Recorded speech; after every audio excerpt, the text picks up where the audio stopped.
আজকে তারা এরপরে এই ফ্যাসিস্ট বিরোধী অভ্যুত্থানে যারা যারা ছিল, হোক বিএনপি, হোক আওয়ামী লীগ, হোক ছাত্রদল, হোক শিবির, বিএনপি হোক, জামায়াত হোক, শিবির হোক, ছাত্রদল, যে হোক, যারা এই অভ্যুত্থানে অংশগ্রহণ করেছিল, ধীরে ধীরে প্রত্যেকের দিকে ওই চাইনিজ কুড়ালটি যাবে, ওই রামদাটি যাবে। আমরা আমাদের জায়গা থেকে মনে করেছি সময় শেষ হয়ে গিয়েছে, দেয়ালে এখন পিঠ থেকে গিয়েছে। দেখুন, প্রথম কথা হচ্ছে আমরা আমাদের জায়গা থেকে স্পষ্ট মনে করি যে এই অভ্যুত্থানের পরবর্তী সময়ে যেই আশা প্রত্যাশা নিয়ে এই অন্তর্বর্তীকালীন সরকার বাংলাদেশের মানুষের সামনে এসেছে, সেই জায়গায় অন্ততপক্ষে স্বরাষ্ট্র মন্ত্রণালয়ের কথা যদি আমরা বলি, আইনশৃঙ্খলা রক্ষাকারী বাহিনীর কথা যদি বলি, তারা আমাদের প্রত্যাশার পূরণ করতে পারেনি। আমরা আমাদের জায়গা থেকে শুধু সেদিন নয়, অসংখ্যবার আমাদের জায়গা থেকে বলেছি, যখন আমরা দেখি আমাদের আহত যোদ্ধাদেরকে আবার নতুন করে ছাত্রলীগ, যুবলীগ, আওয়ামী লীগের ক্যাডাররা এসে হুমকি দিয়ে যায়, যখন আমরা দেখি নতুন করে আমাদের যারা শহীদ পরিবার রয়েছে তাদেরকে এসে বলা হয় সন্তান শহীদ হয়েছে, অনেক সম্মান পেয়েছিস, এখন আমরা দেখব সামনে কতটুকু আরও সম্মান পাস, এভাবে যখন হুমকিগুলো দেওয়া হয়, এখন তাছাড়া আমরা যখন প্রত্যেকটি জায়গায় জেলা পর্যায়ে, উপজেলা পর্যায়ে যখন আমরা দেখি প্রত্যাশিত যে আইনশৃঙ্খলা রক্ষাকারী বাহিনীর অবস্থান থাকা দরকার ছিল, কার্যক্রম থাকা দরকার ছিল, সেটি আমরা আমাদের জায়গা থেকে দেখি না, বরং আমরা আমাদের জায়গা থেকে গুরুত্বপূর্ণভাবে, একদম খুবই দুঃখজনকভাবে দেখি এই আইনশৃঙ্খলা রক্ষাকারী বাহিনী বিগত 16 বছরে তাদের রন্ধ্রে রন্ধ্রে যে চর্চাটা একটা চলে এসেছিল, যে ক্ষমতাসীনদের চাটা, এই যে মানে দালালি করার যে চর্চাটা, এটা এখন তাদের ভিতর আবার ঢুকে গিয়েছে। এতদিন তারা 32-এর দিকে যেত, এখন তারা গুলশানের দিকে যাওয়া শুরু করে। আমরা অবাক হয়ে যাই, কোনো একটা কাজে যদি আপনি সচিবালয়ের দিকে যান, দেখবেন কোনো একটা রাজনৈতিক দলের বড় একজন লিডার গিয়েছে,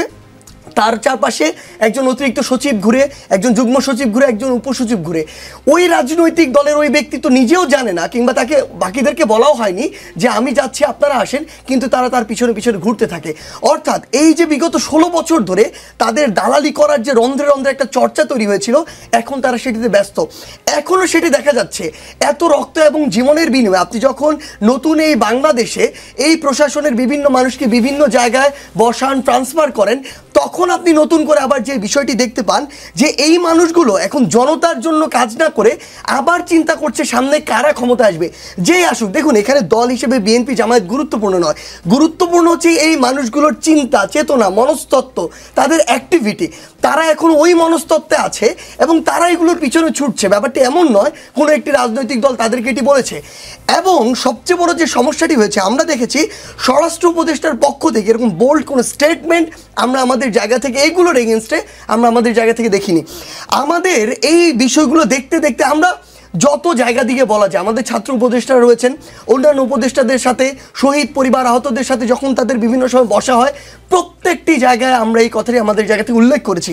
কিন্তু আমরা যখন দেখছি ওই গাজীপুরে প্ল্যান করে বৈষম্যবিরোধী ছাত্র আন্দোলনের 30-40 জন প্রতিনিধিকে ওই মোজাম্মেল হোসেনের বাসায় ডেকে নেওয়া হচ্ছে, ডেকে নিয়ে তাদেরকে হামলা করা হচ্ছে, এবং প্রত্যেককে এভাবেই মাথায় কোপানো হয়েছে যেন একটা কোপ দিয়ে একজন মারা যায়। যার হাতে লেগেছে ওকে হাতে কোপানো হয়নি, তার মাথায় কোপানো হচ্ছিল, সে হাত দিয়ে নিজের মাথাকে প্রোটেক্ট করতে গিয়েছিল। তো এভাবে যখন ডক্টররা দেখছে যে তার এমনকি মাথার যে মস্তিষ্ক, সেই মস্তিষ্ক পর্যন্ত দেখা যাচ্ছে, তো ফ্যাক্ট হচ্ছে এটা বৈষম্য বিরোধী ছাত্র আন্দোলন যারা ওই গাজীপুরে এই অভ্যুত্থানের সামনে সারিতে ছিল, তারা শুধু নয়, আজকে তারা এরপরে এই ফ্যাসিস্ট বিরোধী অভ্যুত্থানে যারা যারা ছিল, হোক বিএনপি, হোক আওয়ামী লীগ, হোক ছাত্রদল, হোক শিবির, বিএনপি হোক, জামায়াত হোক, শিবির হোক, ছাত্রদল, যে হোক, যারা এই অভ্যুত্থানে অংশগ্রহণ করেছিল, ধীরে ধীরে প্রত্যেকের দিকে ওই চাইনিজ কুড়ালটি যাবে, ওই রামদাটি যাবে। আমরা আমাদের জায়গা থেকে মনে করেছি সময় শেষ হয়ে গিয়েছে, দেয়ালে